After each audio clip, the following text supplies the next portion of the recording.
සුබ දවසක් වේවා. අද අපි හැමදාම හදන සව් එක වෙනුවට වෙනස්ම විදිය සව් එකක් හදලා බලමුද? හරිම රසයි. හරිම ලේසියෙන් හදා ගන්නත් පුළුවන්. ඔයාලත් මේ විදියට හදලා බලන්නකෝ.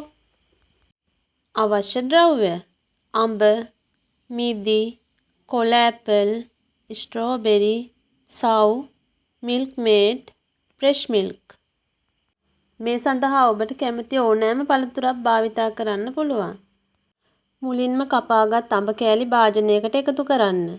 ඊට පස්සේ ඒකටම කපාගත් කොළ ඇපල්, මිදි සහ කපාගත් ස්ට්‍රෝබෙරි එකතු කරන්න. ඉන් අනතුරුව එයට තම්බාගත් සව් එකතු කරන්න. ඔබට අවශ්‍ය ප්‍රමාණයට සව් එකතු කරගන්න පුළුවන්. ඊට පස්සේ ඒකට මිල්ක් මේඩ් එකතු කරන්න. ඒක ඔයාලට අවශ්‍ය ප්‍රමාණයට සහ රසය හැටියට එකතු කරගන්න පුළුවන්. අවසානයේ එයට ෆ්‍රෙෂ් මිල්ක් අවශ්‍ය ප්‍රමාණයට එකතු කරන්න. ෆ්‍රෙෂ් මිල්ක් එකතු කිරීමෙන් පසුව සියල්ල හොඳින් මිශ්‍ර කරන්න. මේක හරිම රසයි. ඔයාලත් මේ විදියට හදලා රස විඳින්නකෝ.